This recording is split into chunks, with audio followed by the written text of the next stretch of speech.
Assalamu alaikum dear viewers and well wishers, welcome back to my YouTube channel EGS English by Shahin sir. প্রিয় নবম শ্রেণী শিক্ষার্থী বন্ধুরা, আজকে আমি তোমাদের সঙ্গে আলোচনা করব ভেন ডায়াগ্রাম নিয়ে। কি নিয়ে? Venn diagram. এটি একটি জটিল বিষয় তোমাদের কাছে, কিন্তু আসলে এটা অনেক ইজি। প্রিয় শিক্ষার্থী, তোমাদের সবারই মাথা ব্যথা হয়েছে যে আসলে ভেন ডায়াগ্রামটা কি, এটার অ্যান্সারটা কিভাবে করতে হয়, ইত্যাদি ইত্যাদি বিষয় নিয়ে আজকে আমি সমস্ত তোমাদের টেনশনগুলোকে দূর করে দিব এই ভিডিওর মাধ্যমে। প্রিয় শিক্ষার্থী, তোমাদেরকে আমি দেখাই এই ভেন ডায়াগ্রামটা কি এবং কিভাবে অ্যান্সার করতে হবে। সবার আগে দেখো এখানে কিছু ইনস্ট্রাকশন দেওয়া রয়েছে। Okay, start with an engaging sentence to grab the reader's attention. তার মানে বলা হচ্ছে পাঠকদের অ্যাটেনশন করার জন্য তোমাকে এমন একটা সেন্টেন্স ইউজ করতে হবে, এমন কিছু লিখতে হবে যেন পাঠকরা কি করে, অ্যাটেনশন ওই জায়গায় দিয়ে দেয়। সো এটাকে আমরা ইন্ট্রোডাকশন বলবো। কি বলবো? ইন্ট্রোডাকশন। মানে ইন্ট্রোডাকশনের মূল কথাটা বলবো। Use body paragraph 3। তিনটা বডি প্যারাগ্রাফ লিখতে হবে। কটা বডি প্যারাগ্রাফ লিখতে হবে বলতে কি? তিনটা। দেখো আমি তোমাদেরকে দেখাই দিই। এই জায়গায় দেখো, হ্যাঁ আমি এখানে দেখো প্রথমে ইন্ট্রোডাকশন দিয়েছি। হ্যাঁ, কি দিয়েছি? এই যে ইন্ট্রোডাকশন পার্টটা। ওকে, এরপরে দেখো বডি প্যারাগ্রাফ 1 মানে একটা বডি প্যারাগ্রাফ, এই দুইটা, এই যে দেখো এরপরে হবে তিনটা। ওকে, এই শেষে গিয়ে হবে কি? কনক্লুশন। তাহলে দেখো কনক্লুশন বাদে আমাদের তিনটা বডি প্যারাগ্রাফ আছে কিনা, যে এক, শেষ থেকে আমি যাচ্ছি 2। আসসালামু আলাইকুম ওয়া রাহমাতুল্লাহ। বার্ষিক পরীক্ষা 2024 ইংলিশ প্রস্তুতি ব্যাচে অষ্টম ও নবম শ্রেণীতে 25% ছাড়ে ভর্তি চলছে। এই 25% ছাড় দিয়ে তোমাদের কোর্স ফি রাখা হয়েছে মাত্র 999 টাকা। ক্লাস শুরু হবে আগামী 1 অক্টোবর থেকে, চলবে পরীক্ষার দিন পর্যন্ত। তোমাদের এই অফারের সুযোগ চলবে 29 সেপ্টেম্বর 2024 তারিখ পর্যন্ত। যেভাবে ক্লাস করানো হবে, জুম অ্যাপে ক্লাস করানো হবে, হোয়াটসঅ্যাপে নক করানো হবে, হোয়াটসঅ্যাপে গ্রুপ করানো হবে, সেই সঙ্গে তোমাদের প্রচুর পরিমাণ নোট দেওয়া হবে এবং পরীক্ষা নেওয়া হবে। প্রিয় শিক্ষার্থী, তোমরা যারা ভর্তি হতে চাও ঝটপট যোগাযোগ করে ফেলো এই নাম্বারে। ওকে, এই যে দেখো 3, আর উপরে যেটা আছে এটা হলো ইন্ট্রোডাকশন। সো আমরা কিন্তু নিয়মের ভিতরে আছি।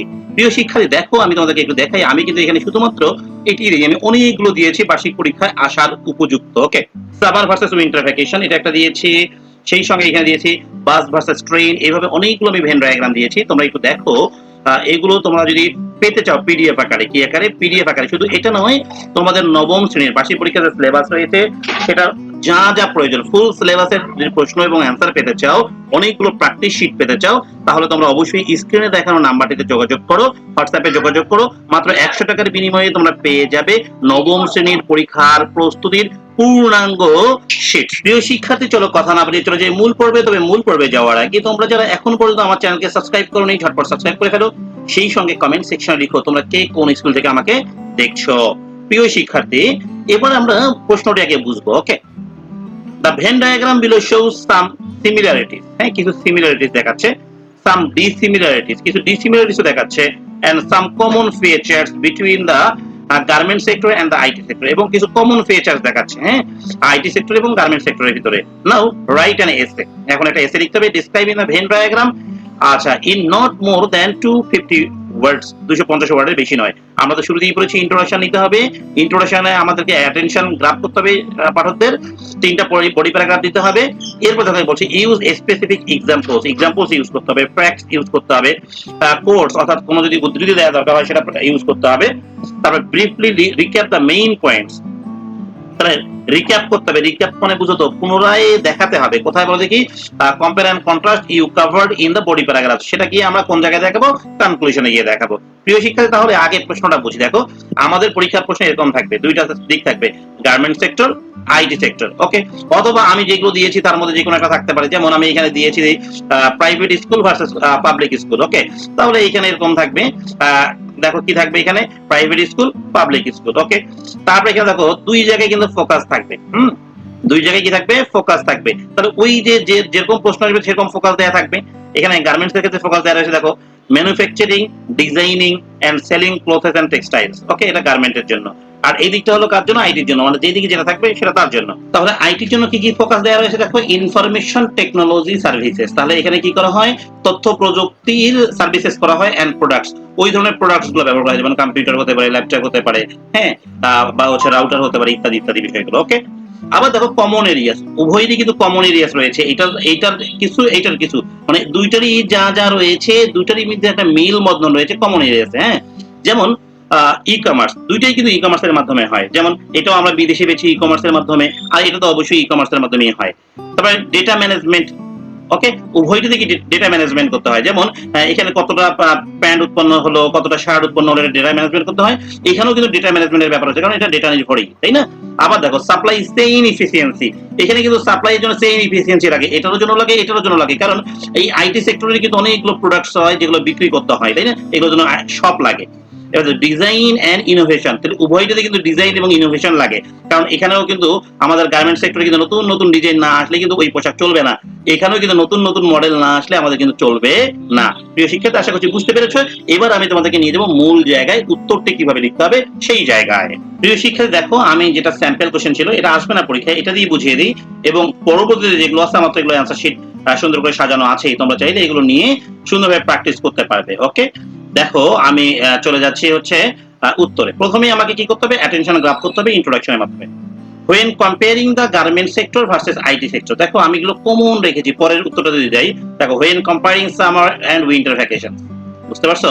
মানে এগুলো কিন্তু আমি এমন ভাবে সাজিয়েছি যেন একটা মুখস্থ করলে বাকিগুলোর উত্তর তুমি মোটামুটি ভাবে তৈরি করতে পারো আর কি। হ্যাঁ, in Bangladesh both industries play pivotal roles in the economy, বলা হচ্ছে উভয় সেক্টরই কি করে আমাদের অর্থনীতিতে গুরুত্বপূর্ণ ভূমিকা পালন করে, but they differ significantly in terms of operations, কিন্তু এগুলো কি রয়েছে, পার্থক্য রয়েছে তাৎপর্যপূর্ণভাবে এগুলোর ব্যবহারে, ফোকাসেস অ্যান্ড গ্লোবাল ইম্প্যাক্ট এবং আন্তর্জাতিক ইম্প্যাক্ট। আন্ডারস্ট্যান্ডিং দেয়ার সিমিলারিটিস, এবং তাদের সিমিলারিটিস মানে সাদৃশ্যগুলো বোঝার মাধ্যমে, অ্যান্ড ডিফারেন্সেস বৈসাদৃশ্যগুলো বোঝার মাধ্যমে মানে বিপরীতগুলো বোঝার মাধ্যমে, helps to highlight how is contributes to the countries growth, আমরা কি করতে পারবো, হাইলাইট করতে পারবো কিভাবে এরা আমাদের অর্থনীতিতে প্রভাব ফেলছে। প্রথমে আমাদের ভেন ডায়াগ্রামটা আরেকবার দেখি আমরা, তাই না?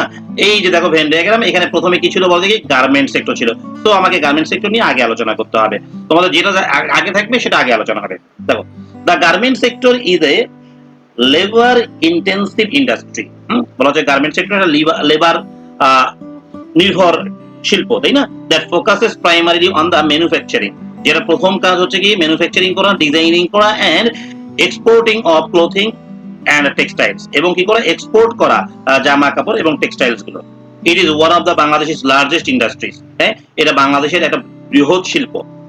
প্রোভাইডিং এমপ্লয়মেন্ট টু মিলিয়নস, যেটা লক্ষ লক্ষ মানুষের কি এমপ্লয়মেন্ট, চাকরির সুযোগ সুবিধা করে দিচ্ছে, স্পেশালি ওমেন, বিশেষ করে মহিলারা, কারণ গার্মেন্টস কিন্তু মহিলারাই চাকরি করে বেশি, and contributing significantly to the countries GDP, এবং এগুলো কি করছে, আমাদের বাংলাদেশের যে জিডিপি রয়েছে, হ্যাঁ, গ্রোস ডোমেস্টিক প্রোডাক্ট, হ্যাঁ, এটাতে কি করছে, তাৎপর্যপূর্ণভাবে প্রভাব ফেলছে। The garment sector realise heavily on a workforce for production and is non for its large scale operations factories. Okay, however the sector faces challenges, যদিও এই সেক্টরটাকে অনেকগুলো চ্যালেঞ্জের মোকাবিলা করতে হয়, লাইক লো ওয়েজেস, মূল্য কম, মানে বেতন দেওয়া হয় কম, আনসেফ ওয়ার্কিং কন্ডিশনস, এখানে কাজের যে নিরাপত্তা খুবই কম, and dependence on foreign buyers, এবং নির্ভর করে ফরেন বায়ার্স এর উপর, ফরেন বায়ার যদি না আসে তাহলে আমাদের গার্মেন্ট শিল্প ধ্বংস হয়ে যাবে।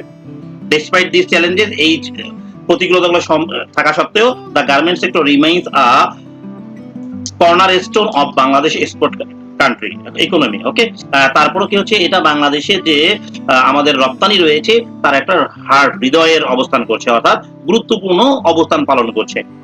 আচ্ছা, driving global fashion supply chain, এবং এটার মাধ্যমে আমরা কিন্তু driving global fashion supply chain, আমরা যে আন্তর্জাতিক যে ফ্যাশন সাপ্লাই রয়েছে তাতে অংশগ্রহণ করতে পারছি। প্রিয় শিক্ষার্থী, এবার আমরা দেখবো আইটি সেক্টরের ব্যাপারটা। কোন sector? IT. In contrast the IT sector is a technology driven industry, হ্যাঁ, বলা হচ্ছে বিপরীতে বলা যায়, এইটার বিপরীতে, তাই না? বলা যায় যে আইটি সেক্টর হচ্ছে কি আমাদের টেকনোলজি নির্ভর একটা industry, that focuses on software development, যেটা কিসের উপর নির্ভর করে, ফোকাস করে সফটওয়্যার ডেভেলপমেন্ট। আইটি সার্ভিসেস, হ্যাঁ, আইটি সার্ভিসেস মানে আইটির যতগুলো ইনফরমেশন টেকনোলজি যত জিনিস রয়েছে তার সার্ভিস, হ্যাঁ, এন্ড প্রোডাক্ট ইনোভেশন এবং প্রোডাক্ট উদ্ভাবন। It is a fast growing industry, হ্যাঁ, এটা হচ্ছে দ্রুত বৃদ্ধিমান একটা industry, that requires a highly skilled workforce, যেখানে কি প্রয়োজন, একেবারে উচ্চ দক্ষতা সম্পন্ন শ্রম শক্তি বা কর্মশক্তি প্রয়োজন। Offering opportunities in areas like data management, এটাতে কোন কোন ধরনের অপরচুনিটি দেয় বলতে কি, ডেটা ম্যানেজমেন্ট লাগবে, সাইবার সিকিউরিটির জন্য লাগবে, ই কমার্সের জন্য লাগবে। Okay, unlike the garment sector, garment সেক্টরের বিপরীতে the IT industry operates in a more modern and knowledge based economy. হ্যাঁ, তাহলে এটা কি হচ্ছে আমাদের অত্যাধুনিক মানে more modern and knowledge based মানে জ্ঞান ভিত্তিক। Okay, with less reliance on physical labour. তারপরে এখানে শারীরিক লেবারের কোনো কাজ নেই। আমরা কিন্তু উপরে কিন্তু বলেছিলাম শারীরিক লেবারের প্রয়োজন ছিল, একদম গল্পের শুরুতেই এটা বলে দিয়েছিলাম। Okay, and more on expertise and innovation, এবং এটাতে কি দরকার আছে, প্রচুর পরিমাণ অভিজ্ঞতার দরকার আছে বা অভিজ্ঞ লোকজনের দরকার আছে এবং ইনোভেশন আবিষ্কারের দরকার আছে। The sector is flexibility allows to আচ্ছা cater to both local and global markets. তাহলে এটা কি আমাদের এটার জন্য কি রয়েছে, লোকাল এবং গ্লোবাল মার্কেট উভয়ই রয়েছে। And it is increasingly seen as a key area for future economic growth in Bangladesh, এবং এটাকে বলা হয় বাংলাদেশের মূল চাবিকাঠি আমাদের অর্থনীতির development. However it faces challenges, এটারও কিছু চ্যালেঞ্জেস রয়েছে ইন টার্মস অফ ইনফ্রাস্ট্রাকচার। এটা কি ইনফ্রাস্ট্রাকচারগত প্রবলেম রয়েছে। ইন্টারনেট অ্যাক্সেসিবিলিটি, আমাদের ইন্টারনেটের অবস্থা খুবই খারাপ রয়েছে। And competition from global tech hubs, এবং আমাদেরকে কম্পিটিশন করতে হয় যে আন্তর্জাতিক যে টিস হাবগুলো রয়েছে, আন্তর্জাতিক যে আইটি সেক্টর কোম্পানিগুলো রয়েছে তাদের সঙ্গে আমাদের কিন্তু তাল মিলিয়ে চলা খুব দুষ্কর হয়ে দাঁড়াচ্ছে। আচ্ছা, আমরা দেখলাম দুইটা, দেখলাম কি কি দেখলাম বলো দেখি। এই যে চিত্রের দিকে একটু যদি যাই আমি দেখাই, আমরা দুইটা জিনিস দেখেছি এখানে। হ্যাঁ, গার্মেন্ট সেক্টরে দেখলাম ফোকাস, আইটি সেক্টরে ফোকাস দেখলাম। এইবার আমাকে দেখতে হবে কমন এরিয়াস, কি দেখতে হবে, কমন এরিয়াস লিখতে হবে। ওকে, তাহলে উভয়েরই কমন এরিয়াস কিন্তু এখানে কিছু দেওয়া রয়েছে, এগুলো নিয়ে আলোচনা করব। চলো আমি ওই আলোচনাগুলো তোমাদেরকে এখন দিয়ে দিচ্ছি, সুন্দরভাবে বুঝিয়েও দিব। ওকে, দেখো বোথ, এখানে বোথ লিখতে হবে কারণ দুইটা নিয়ে আলোচনা হবে, both garment and IT sector. দেখো আমি যদি অন্য কোনো অ্যান্সারের দিকে যাই, এই সামার ভার্সেস উইন্টার ভ্যাকেশনসে যাই, এখানেও কিন্তু আমি তাই করেছি। দেখো আমি এমন ভাবে দিয়েছি যেন এটা তোমাদের ফরম্যাট হয়ে যায়। হ্যাঁ, আবার অন্যটা দেখি বাস ভার্সেস ট্রেন, দেখো এখানে আছে বোথ বাসেস এন্ড ট্রেনস, আছে কিনা। তার মানে আমার ফরম্যাটগুলো যদি তোমরা পেয়ে যাও তাহলে একটা দুটো মুখস্থ করে বাকিগুলো তুমি লিখতে পারবে। আর যাদের হচ্ছে ফ্রি হ্যান্ড রাইটিং ক্ষমতা ভালো আছে তারা তো অনেক ভালো করতে পারবে, কোনো সন্দেহ নেই। ওকে, দেখো both garment and IT sector share some common areas. হ্যাঁ, উভয়ের কিছু কমন এরিয়াস রয়েছে। Such as the use of e commerce, ওই যে প্রশ্নে যা বলেছে আমরা হুবহু বলে দিচ্ছি, এখানে কি রয়েছে, ই কমার্সের ব্যাপারে রয়েছে। হ্যাঁ, আচ্ছা তারপরে দেখো কি রয়েছে, while the IT sector is knowledge based, যদিও IT sector knowledge based, focusing on innovation and technology, এটারও কি রয়েছে, ইনোভেশন এবং টেকনোলজির প্রয়োজন রয়েছে। Both industries are vital to economy, দুইটাই মানে ইন্ডাস্ট্রি কি আমাদের অর্থনীতির জন্য গুরুত্বপূর্ণ। With the garment sector excelling in large scale production, যেহেতু গার্মেন্ট সেক্টরে কি রয়েছে বলতে কি প্রচুর পরিমাণ আমাদের কি প্রোডাকশনের প্রয়োজন রয়েছে। And IT sector leading in the technological advancement. Okay, এবং আমাদের আইটি সেক্টরটা কি হচ্ছে, আমাদের যে প্রযুক্তিগত রয়েছে এটার সমৃদ্ধি করছে। প্রিয় শিক্ষার্থী, আশা করছি তোমরা আমার এই ভিডিওটা শুরু থেকে শেষ পর্যন্ত যারা দেখেছো তারা বুঝে গেছো। এখন কাজ হচ্ছে তোমাদের এই নোটসটা কালেক্ট করা। ওকে, শুধু এই নোটস নয়, তোমরা নবম শ্রেণীর প্রতিটি বিষয়ের উপর নোটস আমার কাছ থেকে কালেক্ট করতে পারবে। এগুলো যদি কালেক্ট করতে চাও তাহলে তোমাদের মাত্র 100 টাকা দিয়ে নবম শ্রেণীর পূর্ণাঙ্গ সিলেবাসের নোটস নিতে পারবে আমার কাছ থেকে এই হোয়াটসঅ্যাপ নাম্বারে সরাসরি যোগাযোগ করে। সবাই ভালো থাকবে, আজকের মতো এখানেই বিদায় নিচ্ছি। আল্লাহ হাফেজ।